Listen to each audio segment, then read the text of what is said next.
අපේ ප්‍රවීණ ජනශ්‍රුති පරිවේශක මන්ත්‍රීතුමා දලුපුත් සහෝදරයාගේ වගේම හැමෝගෙම මම දන්න උගක් මොහු අතරේ මේ කෑම ගැන කතා කරනකොට මට කඩාපාත් වෙන්න උනා ඒක ආරම්භයක්ම නෙවෙයි මොකද මම ටික කාලයක් කෑම ගැන ලියාපු කෙනෙක් රස වහන්න කලින් ඉරුණි 100ක් සමාරක් මට ලියන්න පුළුවන් වුණා ඉතිලි ගැන කියලා ඒක තමයි මගේ ඊළඟ පොත වෙන්නේ.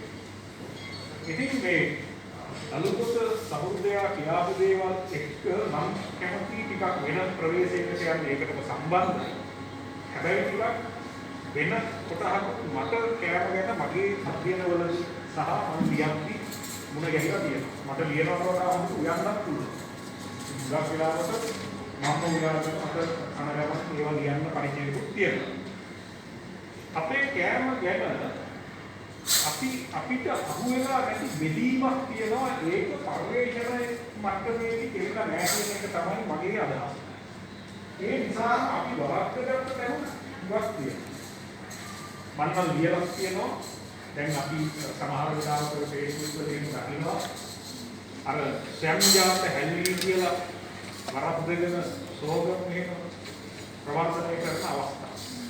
එහෙම වෙන්න හේතු ටිකක් ගැඹුරක්ම අපි අපේ කෑම වේල හැදුනේ කොහොමද කියන එක තවම ගැඹුරින් හිතලා නැහැ කියන එක තමයි ඒ ගැන කිසියම් ගවේෂණයක් කරපු මාධ්‍යවේදියෙක් හැටියට මගේ අදහස. මම අත්තරේට කිව්වා විතරක් නෙමෙයි සබරගමු විශ්වවිද්‍යාලයේ සමහර ජර්නල් වල ඌවේ සබරගමුවේ සහ නැගෙනහිර පළාතේ කෑම ගැන ලියලා තියෙනවා. ඒක තමයි මගේ වෙයි.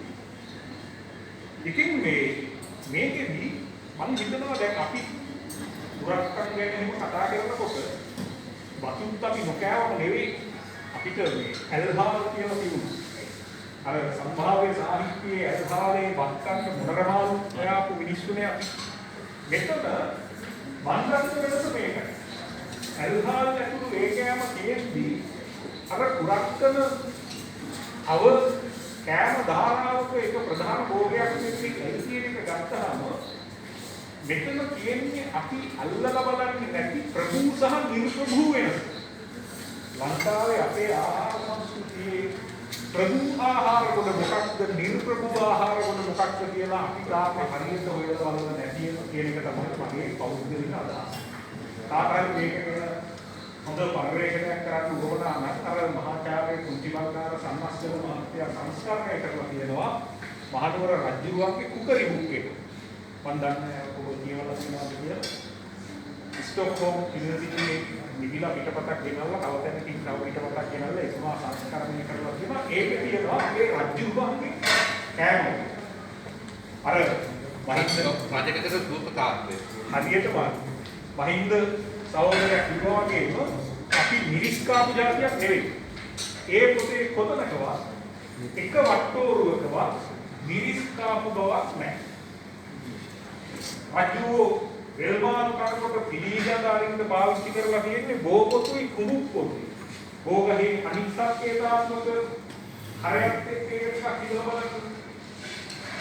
මගේ තර්කය රජුවන්ට ඇල්හාලෙවත් දැන් අර රජුවන්ගේ කැවිලා ඉස්පියක් තියෙන හාල් පිටියෙන් හදන අග්ගලා රජුවන්ට ඒ වට්ටෝර වලට එහෙම අඩුමකුණු එක්කාසු වෙද්දී ගැමිගෙදර ඉන්න අපිට අර වගේ දේවල් එක්කාසු වෙන්න හේතුව ඒ තියෙන ප්‍රභූ නිර්ප්‍රභූ වෙනස කියන එක තමයි මගේ තර්කය.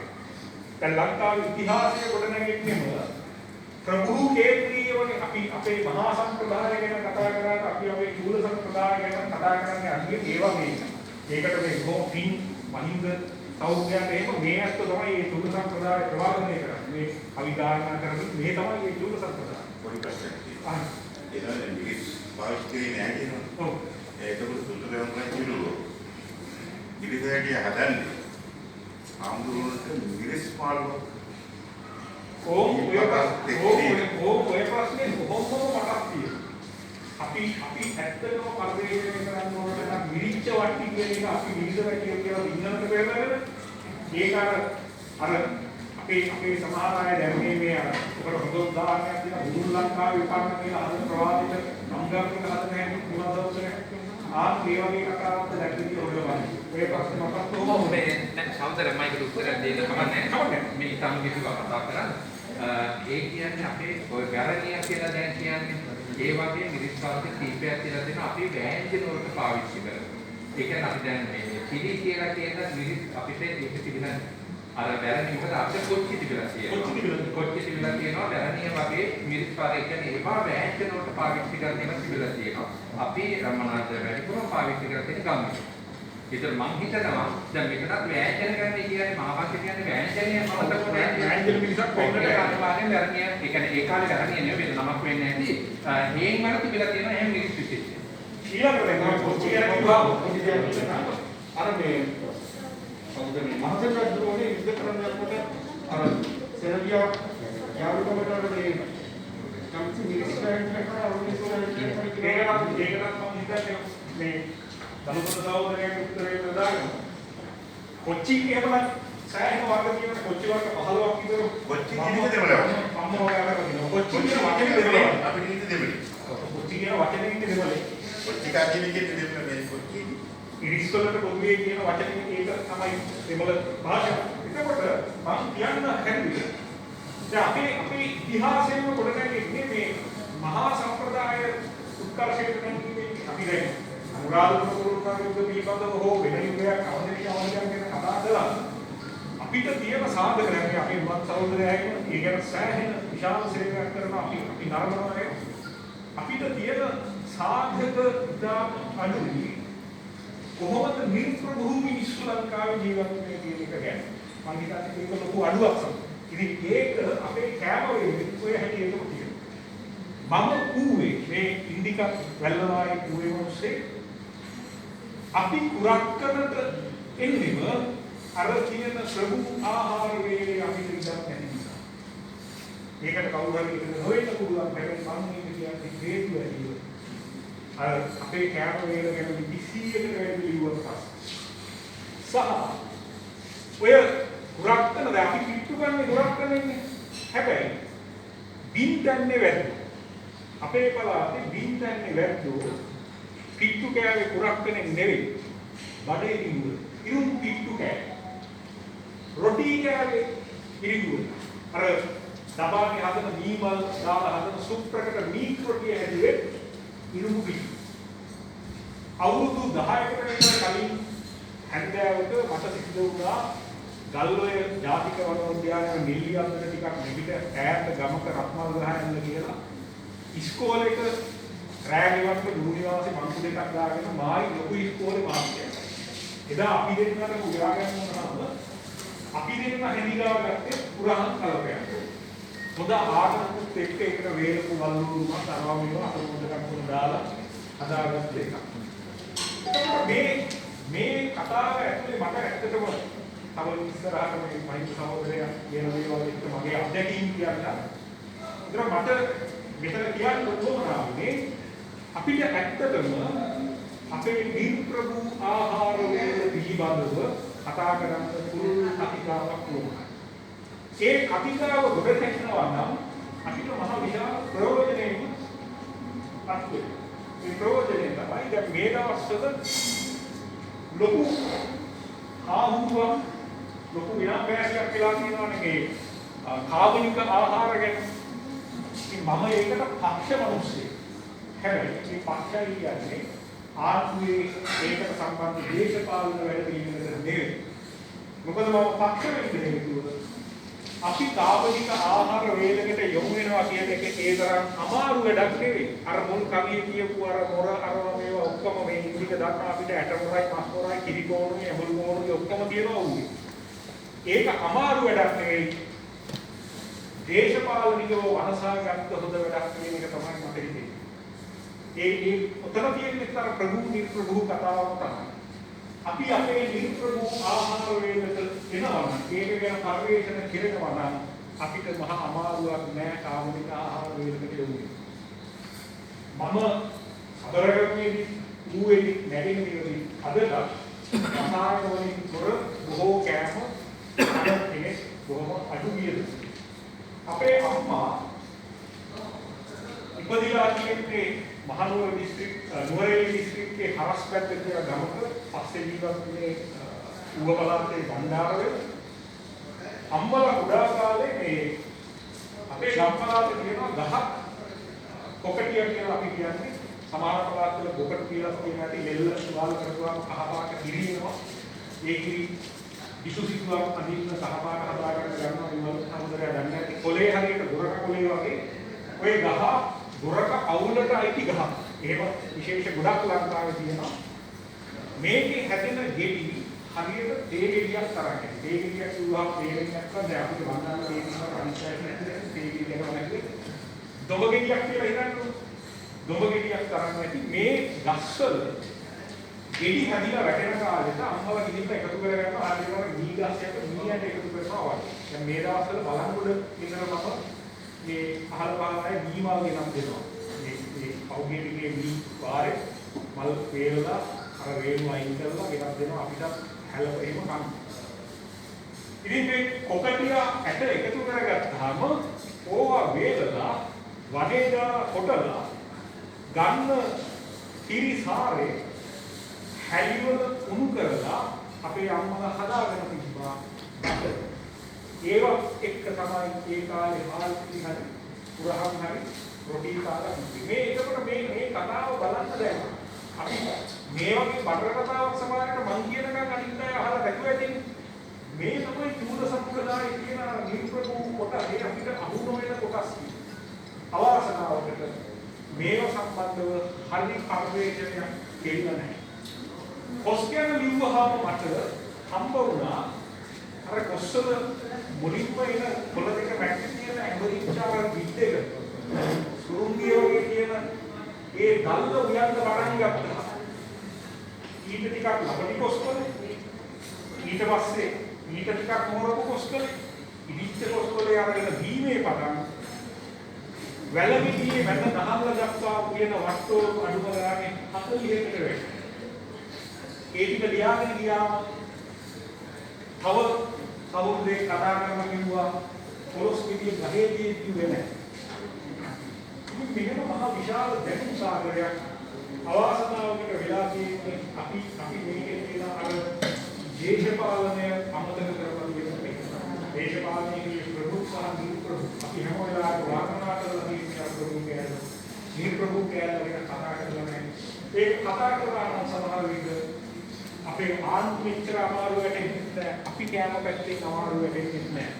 අවාසනාවට දැන් අපි හිතමු දැන් අපි අලසුරු ගැන කතා කරද්දී පටන් ගන්න තැනදී ටිකක් අර දේශීය ප්‍රවේදයකට කියන්නේ මොසා පුලිකා මේ කෙසෙල්වල රක් කෙහෙල් ප්‍රවේද විතරයි. මේ රක් කෙහෙල් එකත් අපේ රක් කෙහෙල් නෙවෙයි නේද ඉන්නේ? නෑ. අපේ රක් කෙහෙල් ඊට වඩා ලොකුයි. මම කිව්වේ නතර කරන රක් කෙහෙල් විභාගයක් විතරයි. විභාගයක් විතරයි. ඉතින් මම හිතන්නේ මේ අතිකාවන්ද ඔය යටිවිද්‍යාවල තියෙන දේශපාලනයේ කතා කිරීමත් කරන්න ඕනේ නේ. අවසරයි. හරි.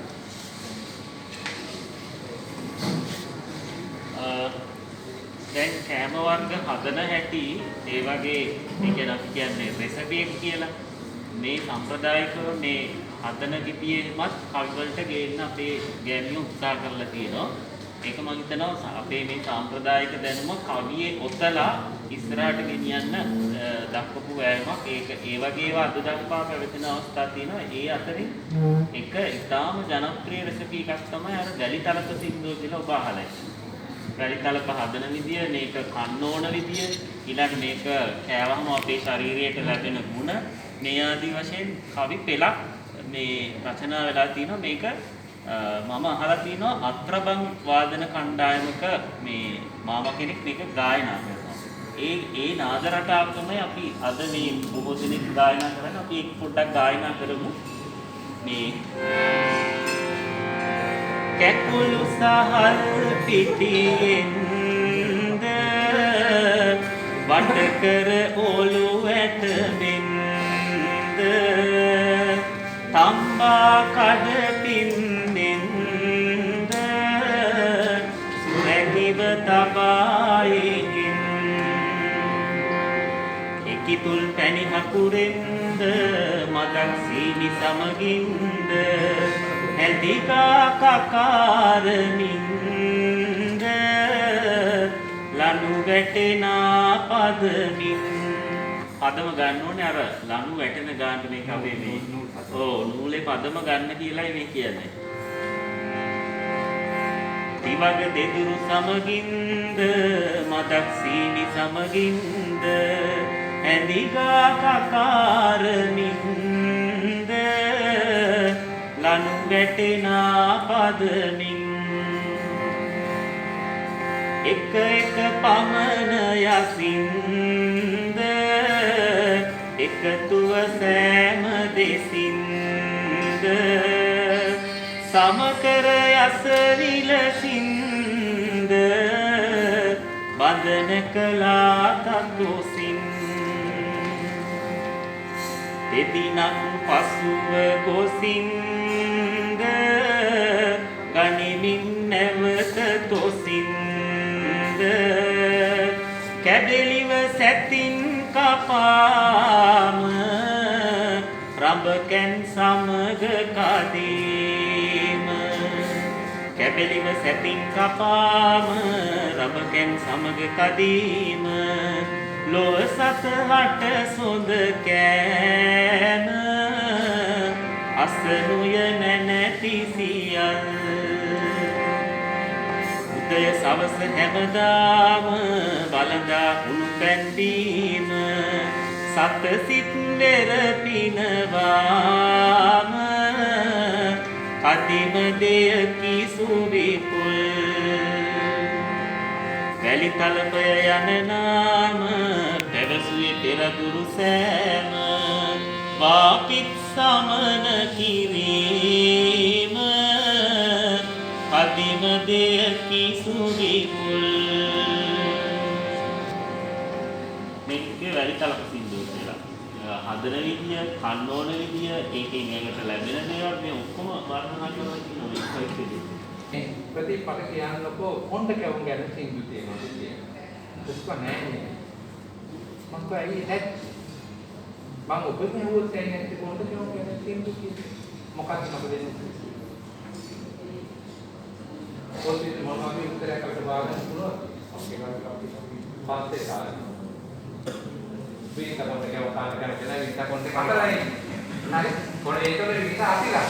नहीं कोटे का पड़े काती रहा है कोटे बस कोटे से नहीं डर है कोटे तीन में देते आई तो कोटे क्या होंगे तीन दो नेट दिखा भी नेट एक तो जाना कभी आपका मार्ट में से नाम नेगेटिव है ओबटा आप जरा तीन मंदर ने एक है ओबदान नो आएंगे एक है तो देखा ये मैं सब सामान आप में जाना का भी किया जाता है हमें किया गया यार में लेकिन काते बेचे का तो तरह ජන කවිය තිබුණේ මොක පරම්පරාගතව අපේ ආදි හත්ත ගම් වලට ඇවිල්ලා මේ අපේ අත්තප්පලගේ කවි මොකක්ද තිබුණේ කවුද ලියුවේ 1935 දී සිංහල ජන සම්මත කාව්‍ය කෘතිය සම්පාදනය වෙනවා එතකොට ඒකට ගම් වල ගිහින් එකතු වෙන පහට විතර යම් ප්‍රමාණයක් එකතු කරා හැබැයි ඒක ශාස්ත්‍රීය විදියට නෙමෙයි වෙන්නේ ඔබ දන්නවා අපේ මානසික ශබ්දකෝෂය නිර්මාණය කරපු මේ මහාචාර්ය ගුණපාල මල්ලසේ එතුමා මහාචාර්ය නෙමෙයි ආචාර්ය පාඩිය ලබාගෙන ලංකාවට ආපු ගමන ආචාර්ය ගුණපාල මල්ලසේ එකට සහ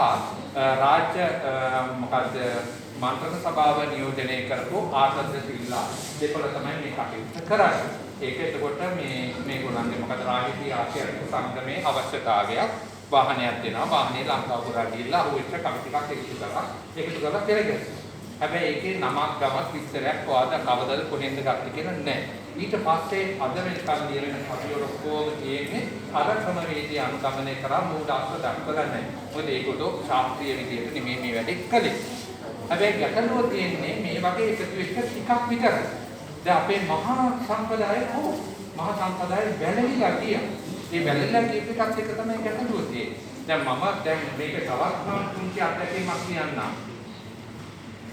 මම නියෝජනය කරනවා යුනෙස්කෝ එකේ තියෙන ICF කමිටුව කියලා කියන්නේ ඉන්ටැන්ජිබල් කල්චරල් හෙරිටේජ් ඒක සම්ප්‍රදායික දැනුම පිළිබඳ කමිටුවක් තියෙනවා. මාවත් ඒකේ කමිටු සමාජිකයෙක් විදිහට ඉන්නේ. මේ කමිටුව අතර සාකච්ඡාවක් වුණා මොකද්ද යුනෙස්කෝවෙන් ලෝකී සහවුරු කරගෙන තියනවා කියලා තනි පුද්ගලයෙකුට කවි ගයන්න පුළුවන් පාරම්පරිකව මතකයේ තියාගෙන කවි දැනට වාර්තා වෙන්නේ අප්‍රිකානු රටක එක් පුද්ගලයෙක් කවි 2000 ගානක් ගියා කියනවා කියනවා.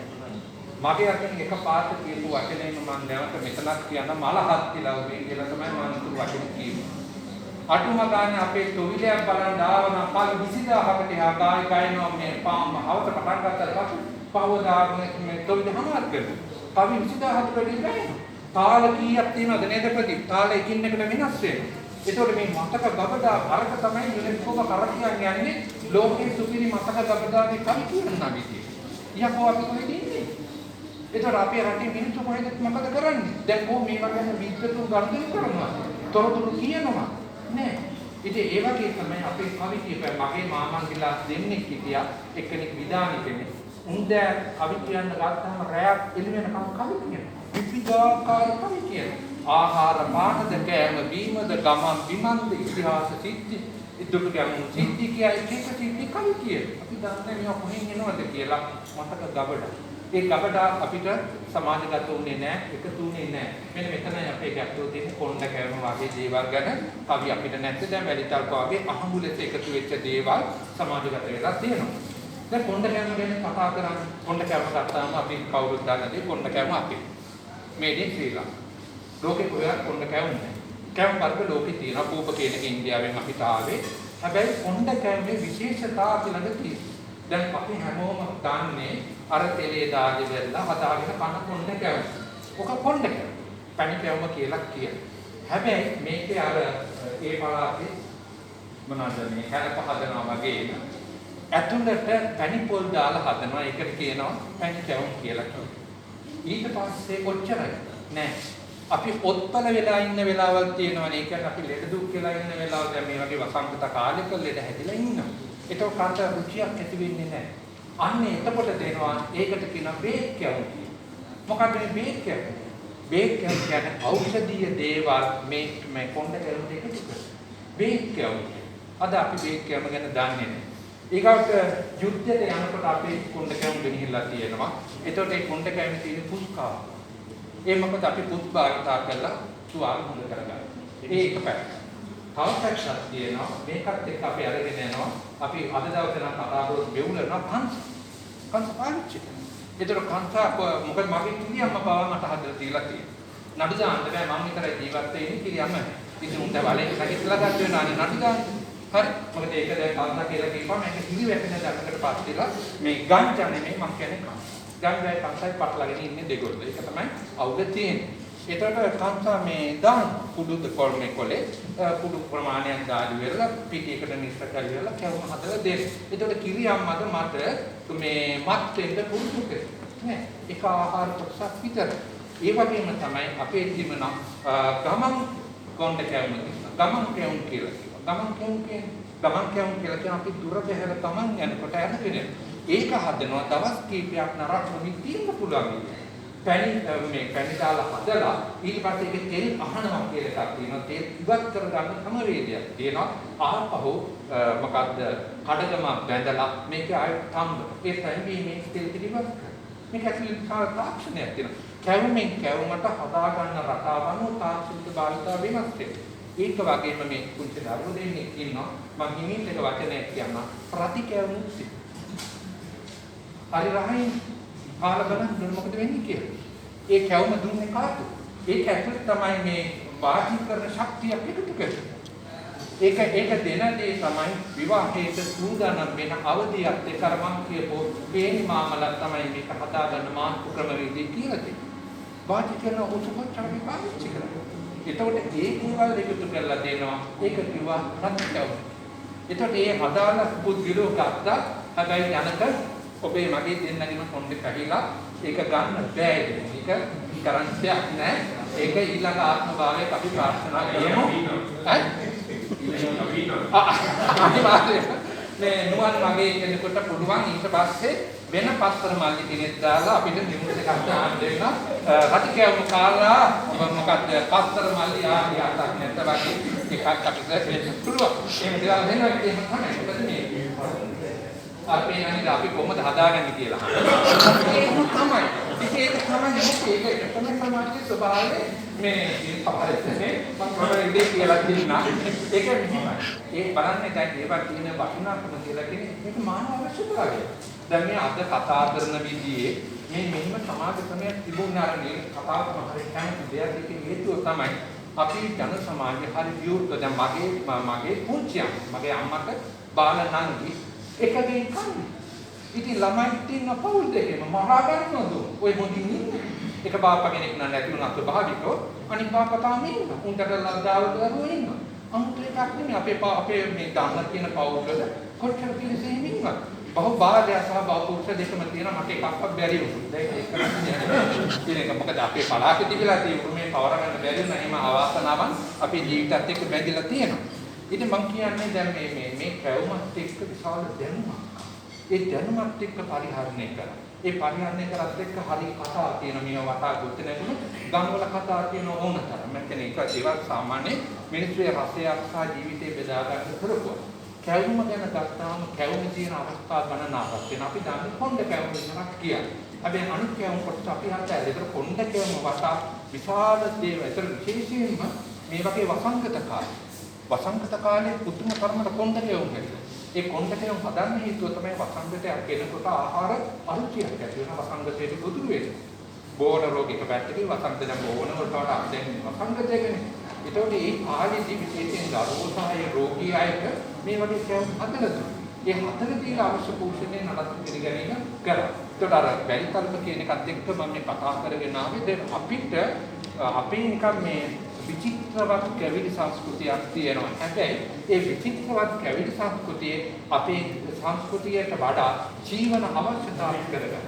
ඒ ජීවන අවශ්‍යතාව ගලප ගැනීම තමයි අපේ ආහාර සංස්කෘතියේ විශේෂයෙන්ම අපේ කැවිලි සංස්කෘතියේ ප්‍රමුඛතම අවශ්‍යතාවයක් බවට පත් වුණේ. ඒවා වෙලා තියෙන අපි අධ්‍යයනය කරන්න. මේක මම පුංචි කාරණාවක් කියන්නම්.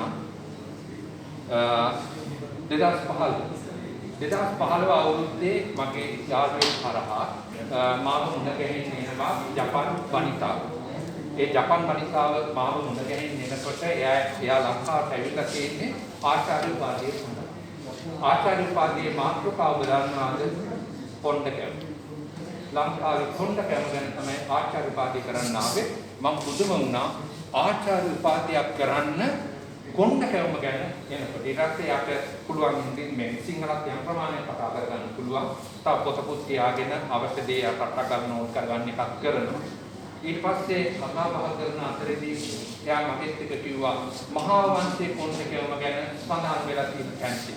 තරණ මූලාශ්‍ර ග්‍රන්ථවල කොණ්ඩ කැවුම සඳහන් වෙලා තියෙන තැන්. අපේ සෙල්ලිපි වල සඳහන් වෙලා තියෙන තැන්. ඓතිහාසික මූලාශ්‍ර සියල්ල මගෙත් එක්ක කතා කරපු පැයක වගේ කාලයක් සියල්ල කියලා මගේ ඔළුව අනිත් පැත්තටම කරකලා ඉන්නවා. ඒ කියන්නේ මම දැනුවත් උඹේ රටාරම උදව් කරපම් කියන එක මම අපේ ගමට එකතු කරගෙන ගිහිල්ලා මගේ අක්කා කෙනෙක්ගේ ගෙදර සහ නැන්දාම කෙනෙකුට කතා කරලා එයාට අවශ්‍ය වුණා කොණ්ඩ කැවුම් හදන විදිය පිටිකොටා ගන්න තැනෙන්ද ඒවා ෂූට් කරගන්න පින්තූර ගන්න සහ තොරතුරු ට්‍රැක් කරගන්න ඒ දෙයට මම උදව් කරේ වෙන මොකක්ද නෙමෙයි මේවා අපේ අන්තවාදීව හංගගෙන ඉන්න එක නෙමෙයි ලෝකයේ කොහේ හරි තැනක මේවා තියෙනවා සතහන් වෙලා මයිකට ගලු කරනවා. මොකද ඒක මගේ විශේෂ ජනශ්‍රුතිය මේ අපේ ඒකේවල මේක හංගගෙන ඉන්න එක මහා විරකමක් නෙමෙයි. ඊට පස්සේ යා පුදුම දේවල් හොයාගෙන තිබුණා ඒ යුද්ධයට යනකොට ගෙනිච්ච දේවල් ජන කතා ජන කවි කොන්න ඒ වගේ විවිධ දේවල් එකතු කරගෙන ඇවිල්ලා තමයි අවිකන් මායික ලෝකයේ අපි වෙනවා මම හිතනවා ඒකේ ආචාර්ය උපාධිය අවසන් වුණාට පස්සේ ජපානයේ ජපාන් කොණ්ඩ කැවුම් කියලා වගේ එකක් මේ ජපාන් හැදේට කොණ්ඩ නැතුව වෙන මොකක් හරි නමක් වෙන්න පුළුවන් එකක් වෙනද පොළට එන්න පුළුවන් මොකද එයා කතා කරන කමෙන්ටුව හරි ලස්සන මූලාශ්‍රයක් කිව්වා ලංකාවෙන් 1972 ඉඳලා 71 මැද පටන් ගන්නෙ ඉඳලා 77 වෙනකම් කැවුම් පිළිලා තියෙනවා සිංගප්පූරුවේ. දාස ආයතනයේ තමයි ඒ කැවුම් යවලා තියෙන්නේ. කැවුම් පැක් එකේ පින්තූර පාව මට පේනවා. පොඩි පැක් එකක් හරි ලස්සනයි. මෙන්න මෙච්චරක් විතරයි කැවුම් තුනක් ඒකේ තියෙන හතරක් තියෙනවා. කැවුම් හතරක් තියෙනවා. ලස්සනට මේ කොලේකින් ඔතලා තියෙන්නේ හතලා ලස්සනට පැක් කරලා දෙවලා යවලා තියෙන්නේ ප්ලේන් එකක් මාර්කින් යවලා තියෙන හැම සෙන්ට්‍රාල් දවසකටම ලංකාවෙන් ගිහිලා තියෙනවා සිංගප්පූරුවේ තාම ජනප්‍රිය කැවුම් බවට පත් වෙලා දාස ආයතනයේ කඩන් වැටෙනවත් එක්ක ඒක ඉවරයි. ඒ ගනුදෙනු ඉවර අපි දන්නේ නැහැ. ඒතකොට ජපාන් මේ ආචාර්ය උපාධිය දෙන කෙනා ඒ මූලාශ්‍ර හොයන් එනකොට අවංකවම කිව්වොත් මට ලැජ්ජ හිතෙනවා මම කිව්වේ නෑ ලැජ්ජ හිතෙන්නේ මම මේ මොනවද දන්නේ මගේ රටේ කියලායි මට හිතෙන්නේ.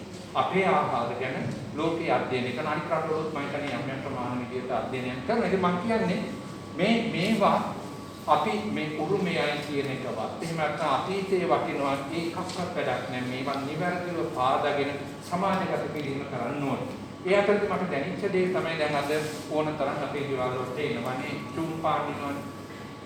ඒ වගේම තමයි ඉස්කෝල වල තියෙනවා අපේ කැන්ටින් තියෙනවා අපි පොදු ස්ථාන වල අපේ කැන්ටින් තියෙනවා. අපේ කැන්ටිමට කෝ අපි කොණ්ඩ කෑම ගෙනවා. කෝ අපේ දරුවෙකුට කොණ්ඩ කෑම කවන. කෝ ඒක ඇතුලේ පෝෂණය අපි ලබා ගන්නවා. එතකොට මේ දේවල් කල් තියා ගන්න පුළුවන් ක්‍රමවේදයක් හදන්න පුළුවන්. මොකද දෙලිවත් කරා නම් කල් තියා ගන්න පුළුවන්. දැන් මම කාලා තියෙන දැන් මේකේ තව තියෙනවා මී පැණි කැවුම් කියලා කියනවා. මී පැණි කියලා කියන මී පැණි කැවුම් කියලා කියනවා. මගේ කිරියම මට හදලා දීලා තියෙනවා. අලුත් අවුරුදු කාලේ එනකොට කැවුම් හදනවා. කැවුම් හදලා පස්සේ අපි කිරියම්ම කරන දේ තමයි කැවුම් යම් ප්‍රමාණයක් අරගෙන මුට්ටියක දාලා ওই මුට්ටියට මී පැණි දානවා. මේ පැණි දාලා ඊට පස්සේ රෙදි වලින් ඒක කඩගමක් බැඳලා ඒක බහලා උඩකින් තියලා තියෙනවා. ඒක අපිට අල්ලන්නවත් දෙන්නේ. අවුරුදු කාලි වෙලා සතියක් දෙකක් විතර ගත වෙනකොට ඔන්න අපිට කැවුම් කන පෙරේතකම එනවා. මොකද ඒ කාලේ කැවුම් නැහැ. ඊට පස්සේ අවුරුදු කාලේ ආන්පූර් ගන්න කාලේ උන්ද කරන වැඩේ තමයි අර කඩගම හැරලා මුට්ටියට අත දාලා මේ පැණි ටිකක්ම කඩේට මිරිකලා කැවුම් දෙනවා. කාලා බලන්න පස්තරක්. පුළුවන් නම් හදාගෙන කන්න. මේ හතරම දේම ඒතර ඒක ඇතුලේ මොකක්ද ලැබෙන්නේ? එකක් මේ අතික විදියට මේ පැණි මේක ඇතුලට පුරලා තියෙන්නේ. එතකොට අර මේ කැවුම සම්පූර්ණ මේ කියන්නේ පට්ටයක් විදිහට තියෙන පැණි පට්ටයක් වගේ මේ පැණි. ඒතර මේක ඇතුලේ උනේ සාලපාරික ශක්තියක් නැහැ. ඒතකොට මේ දේවල් දැන් අද සමාජයේ දන්නේ නැහැ. භාවිතා වෙන්නේ නැති මම කියන්නේ අතීතේ කාල ගානක නෙමෙයි වෙන්නේ අතීතේ වර්තමානයේ අද දවසට ගලපගෙන අපේ ආහාර රටාව හදා ගන්න ඕනේ. ඒකෙත් මම දකිනවා ගැටලුවක් ගැටලුව තමයි. අපි ජාතීන් තුනකට යටත් වුණා පෘතුගීසි, ලන්දේසි සහ ඉංග්‍රීසි. මේ ජාතීන් තුනේ කිසිම ජාතියකට අපේ ආහාරය වෙනස් කරන්න බැරි. අපේ බාප්පට වෙනස් කරන්න බැරි වුණා. ඒගොල්ලන්ගේ දේවලුත් අපි එකතු කරගෙන අපේ හරි අපූර්ව ආහාර දානයක් හදාගන්න සංස්කෘතියක් ගොඩනගා ගත්තා. නමුත් මම හිතනවා අපේ ආහාර රටාව වෙනස් වුණා 2000 මේක ලොකු ගැටලුවක්. මේ 2000 පස්සේ මොකද දැන් අපි කෙලින්ම morning fried rice කියලා කියනවා. morning fried rice කාලා තියෙනවද මම දන්නේ. මට morning fried rice දුන්න තැන තමයි මෙහි මොකද්ද මේ පොරණ තක්ෂිලාවේ මම දේශනයකට යනකොට උදේ කෑවදක මම අතර මේ වෙලාවේ දීපේලාප්පේ කාලා තිබුණේ යම් කැන්ටිනේ morning fried rice තියෙනවා. මට කියන්නේ තක්ෂිලාවේ විදුහල්ක කියලා.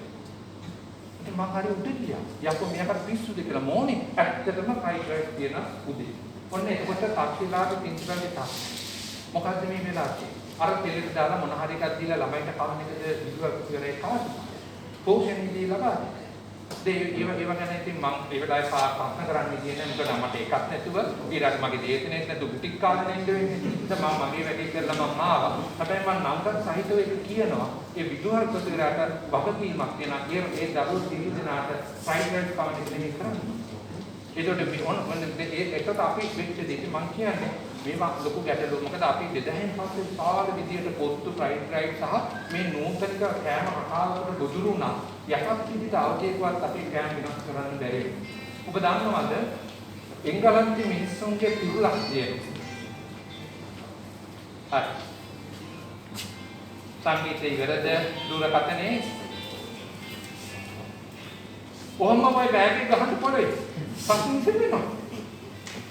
දැන් අපි කැවුම ගැන කතා කරනකොට කසට කෙලවුණනවා වගේ තමයි. සාමාන්‍ය වින් කලවර බෝ වෙන වෙලාවේ අපේ සිසිල්ලා වගේ මම වගේ තරුණයන්ට අපි මේ ආගම සිද්ධ කරනවා. ඔව්. නේද? තසන්ත අපි ඒ වගේ අයට තොලකට ඒ ආදී වශයෙන් දේවල් සිද්ධ වෙනවා. ඉතින් ඒවක් කර තියාගන්නට වරදක් නැහැ. හැබැයි මෙතන ඉඳගෙන මේ වැඩේට සම්බන්ධ වෙමින් ගමන තමයි දීන් වැඩේ දීන් නූලෙන් මේ කටයුතු කරගන්න ඕනේ. එතකොට මේ කාල ලොකු ගැටලුවකට ඇත්තම අපි ලක් වෙලා තියෙන මම හිතන්නේ මට දැනෙන විදිහට නම් 2000 කියන එක 2000 පස්සේ පරම්පරාව. ඊගොට වෙන දේ තමයි මේ පරම්පරාව ඔබ අධ්‍යයනය කරලා බැලුවොත්. හරි? මම කුංචි තොරතුරු ටිකක් රැස් කරා. ඒ තොරතුරු ටික රැස් කරේ 2000 පස්සේ ඉපදුන පරම්පරාවත් එක්ක. ඒ තොරතුරු රැස් කරේ කාලා තියෙන ආහාර මොනවද කියලා. පත් වර්ග මොනවද කාලා තියෙන්නේ? පළතුරු වර්ග මොනවද? ඊගාවට ඒකවල කාලා තියෙන මේ අනිකුත් රස කැවිලි වර්ග මොනවද? අන්න ඒ කියන තොරතුරු ටික. කතා කරලා වැඩක් නැහැ. ඒකත් එක්ක එතකොට මම ගත කරපු මගේ කියන්නේ ළමා සහ යෞවන අවධිය දක්වා මම කාලා තිබ්බ ප්‍රමාණයක් මේකත් ගත්තොත් තුලාවේ හිතා ගන්න බැරි අන්ත දෙකක්. හිතා ගන්න බැරි අන්ත දෙකක්. එතකොට මම මේගොල්ලන්ට වෛර කරන වැඩක් නැහැ. මේගොල්ලන්ට කණ්ඩ නොදුන්නේ ඇයි කියන වේදනාව මට තියෙනවා. මම හිතන්නේ අපි ඒකට උත්තර වහා දෙවිය යුතුයි කියන එක හේතුව තමයි රසය අඳුනා ගන්න බැරි වුණොත් මේක ලොකු ගැටලුවක් වෙනවා. ඒ ගැටලුවත් එක්ක තමයි මම කියවා අර එංගලන්තේ ලංකාව ගැන කියන කතාවේ තියෙනවා. ලංකාවේ මිනිස්සුන්ට ඕන තරම් රසවත් කෑම එක නෙමෙයි කෑම මේසෙක ඕන තරම් කෑම ජාති තිබ්බා. ඒ මිනිස්සුන්ගේ කෑම අභිරුචිය අපිට වෙනස් කරන්න බෑ. ඒක හරි බරපතල කාරණා. ඇයි එංගලන්තේ කියන්නේ? ඒ කියන්නේ කෑම මේසෙක කෑම වර්ග තියෙන අපිට 10 15ක් කෑම වර්ග තියෙනවා. ඒකට අභිරුචිය වෙනස් කරන්න බෑ කියන්නේ ඒ 10ම අපි යොදාගත්ත කියන පතට ඒ 10ම කන විදිය කොහොමද? අපි කනවා නම් සම්බෝල එක විතරක් කනවා සම්බෝලයි පරිප්පුයි දෙකම එකට එකතු කරලා කනවා නැත්නම් මොකද්ද වර්ග තුනක් කනවා ඒ අපේ ස්වාධීනත්වය වෙනස් කරන්න ඒ ස්වාධීනත්වය වෙනස් කිරීමේ අයිතිය තියෙන අපි සත්‍ය. ඒක හරි වෙනස් එකක්. දැන් ලෝකේ කතා කරගෙන යනවා ඇඟිලි වලින් අනලා කන එක තමයි ඉතාලි කියන්නේ. මේ ලෝකේ අලුත්මත් මේක අවුරුදු 10ක් ගණන් තිස්සේ අපි අරගෙන ආපු එකක් ඇඟිලි වලින් අනලා කන්නේ. ඒ ඇඟිලි වලින් අනනකොට මොකද වෙන්නේ? අපේ මොලේ ඇතුලේ එනවා, රසය වර්ධනය වෙනවා, සුවඳ එනවා, අපි මේකට කැමැත්ත පළ කරනවා. ආරම්භයේ ඉදිරිපත් වීම ගැන අත්වල සම්මාදියක් දෙන්නේ. මම කියන්නේ අනික් ඇත්තට ඒ වැඩේ ඒ විදිහට කෙරෙන්න ඕනේ. හරි. ඒ වැඩේ ඒක නෙමෙයි. ඒක නෙමෙයි. ඊට පස්සේ කරනවා. හරි. නේ සමා වෙන්න ඕනේ. මේ හරි.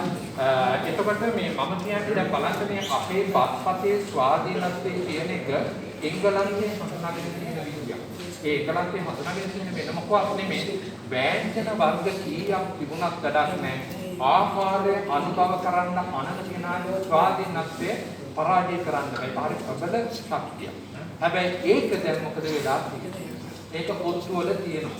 ඒක ප්‍රයිවට් එකේ තියෙනවා. ඒක චූස් පාන් කාර්යාලවල තියෙනවා. ඒක අපි පොඩි ඉන්නේ මොකද අපිට වෙලා තියෙන්නේ.